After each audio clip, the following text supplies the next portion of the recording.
አትክልት የማይወድ ልጅ ካላችሁ እንዴት አድርጋችሁ አትክልቶችን አጣፍጣችሁ ማብላት እንደምትችሉ ላሳያችሁ። ብትፈልጉ በሳንድዊች መልኩ ካልሆነም ደግሞ ራሱን እንደዚህ ብቻውን ለመብላት የሚሆን ነው። በዛ ላይ ደግሞ የጾም ስለሆነ በጾም ጊዜ ለማዘጋጀት የሚሆን ጥሩ አማራጭ ነው።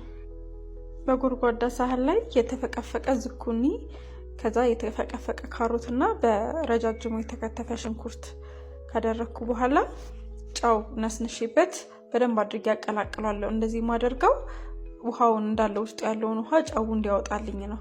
ከዛ ትንሽዬ ካስቀመጥኩት 5 ደቂቃ ካስቀመጥኩት በኋላ እንደዚህ ውሃው በደንብ እንዳለ ተጨምቆ መውጣት ይችላል ማለት ነው። ይሄን ያህል ውሃ ነው አሁን እኔ ካስገባሁት ላይ ያወጣሁት።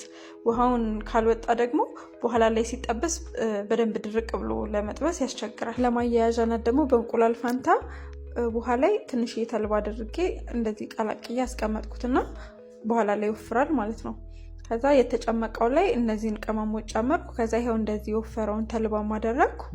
ከዛ ደግሞ ትንሽዬ ዱቄት ጨመርኩኝና በደንብ አድርጌ ያቀላቀልኩት። መጀመሪያ እንደዚህ በማንኪያ ነገር ካቀላቀልኩት በኋላ ከዛ በእጄ በደንብ አድርጌ አያያዝኩትና እንደዚህ አይነት ቅርጽ ሰጠሁት።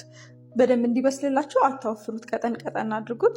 ከዛ ብትፈልጉ በመጥበሻ ካልሆነም ደግሞ በኦቭን ማድረግ ትችላላችሁ። እኔ መጥበሻ ላይ ትንሽ ዘይት አግዬ ነው እንደዚህ የጠበስኩት። ከዛ በሁለቱም ሳይድ እንደዚህ በደንብ ብራውን እስኪሆን ድረስ ካበሰልኩት በኋላ አውጥቼ ለማባያ የሚሆን ደግሞ የተሂኒ ሶስ ነው የሰራሁት።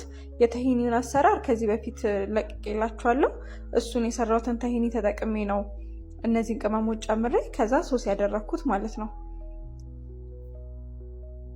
ሶሱ ላይ ውሃ ቀስ ቀስ እያደረጋችሁ ነው መጨመር ያለባችሁ፣ ምክንያቱም በጣም እንዳይቀጥነባችሁ ማለት ነው።